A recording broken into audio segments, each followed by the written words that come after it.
నా పేరు బలూరు వీరబాబు. నేను సిపిఎంఎల్ పార్టీ రాష్ట్ర కమిటీ సభ్యుడిని, అలాగే తూర్పుగోదావరి జిల్లా కార్యదర్శిని. సిఎంఆర్ షాపింగ్ మాల్ మన హైట్ నగర్ లో భాగ్యలతా కమాన్ పక్కన ఫిబ్రవరి 29న ప్రముఖ సినీ తారలచే గొప్ప ప్రారంభం. ఎలక్షన్ లో భాగంగా రాజానగరం నియోజకవర్గ ఇన్ఛార్జిని. ఇందులో భాగంగానే రాజానగరం నియోజకవర్గంలో స్వతంత్ర అభ్యర్థిగా సిపిఎంఎల్ పార్టీ తరపు నుంచి పోటీ చేయడం జరిగింది. అలాగే రాజానగరం నియోజకవర్గంలో మా పార్టీకి 40,000 ఓటింగ్ ఉంది. 30,000 పడుతుందని మేము ప్రజలను ఆశించి అలాగే నామినేషన్ అయినా సిద్ధంగా ఉన్నాం మేము.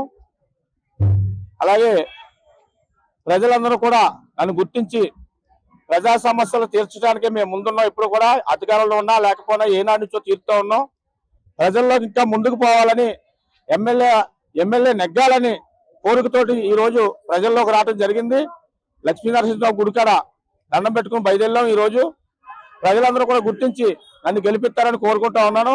అలాగే గత ప్రభుత్వాన్ని చూసాం, ఇప్పుడు ప్రభుత్వాన్ని చూసాం. ఇప్పుడు సమస్యల్లో అన్ని కులాల పేదవాళ్ళకి ఇళ్ల స్థలాల సమస్య. ఇళ్ల స్థలం అయితే ఇచ్చారు, కట్టి తాళం చేతిలో పెడతారన్నారు జగన్మోహన్ రెడ్డి గారు. ఈ రోజు మేము 1,80,000 రూపాయలు ఇస్తాం, లేకపోతే మీరు స్థలం ఖాళీ చేసి మా పట్టా మా చేతికి ఇచ్చేయండి అనేసి మళ్ళీ వాళ్ళు బెదిరిస్తా ఉన్నారు. ఈ రోజు వేలాది మంది కట్టుకోలేక, వేలాది మంది పునాదులు కూడా తీసుకోలేక రాత్రి నేను నూసిన్నాను. పెద్దాపురంలో అయితే ఒకళ్ళ స్థలం ఒకరు కట్టేసుకుని గట్టిగా మాట్లాడితే ప్రభుత్వ అధికారులు డిమాండ్ చేస్తా ఉన్నారు. పెద్దాపురం నా సమస్య జరుగుతూ ఉంది.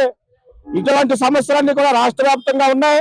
అలాగే అనేక అవకతవకలు జరుగుతూ ఉన్నాయి. మనం చూసుకున్నట్లయితే ఆటో కార్మికులకి 10,000 ఇష్టం జరిగింది. ఒక్కొక్కరి దగ్గర 50,000, 60,000, లక్ష రూపాయలు చెప్పిన ప్రభుత్వ అధికారులు జుర్మానా వేయడం జరిగింది. ఇది సరైన పద్ధతి కాదు అనేసి మేము 5 సంవత్సరాల నుంచి పోరాడుతూ ఉన్నాం. అలాగే ముఖ్యమైన సమస్య ఏంటంటే ఈ సంవత్సరంలో సీలింగ్ మూల ఎంక్వైరీ అని అధికార పార్టీ వాళ్ళు అనేక గ్రామాల్లో అలజడి సృష్టించారు.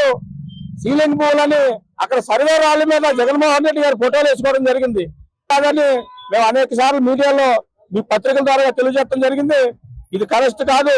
మీరు ఎంక్వైరీ చేసినట్టు సీలింగ్ మూలు ఏ ఊర్లో ఎన్ని ఎకరాలు ఉందో, ఏ మండలంలో ఎన్ని వందల ఎకరాలు ఉందో అది బయట పెట్టాలి. ఇంకా 2 నెలల టైం ఉంది కాబట్టి మీరు ప్రజలకి కాపాడుకోవాలని మేము డిమాండ్ చేస్తూ ఉన్నాం. ఇందులో భాగంగానే అన్ని సమస్యలు నేను పరిష్కరించానని ఇక్కడ దేవుడి సాక్షిగా, ప్రజల సాక్షిగా నన్ను ఎమ్మెల్యే నెగ్గిస్తారని ప్రజలందరూ కూడా కోరుకుంటా ఉన్నాను. ఈ అవకాశం ఇచ్చిన మీడియా మిత్రులందరికీ నా హృదయపూర్వకంగా ధన్యవాదాలు.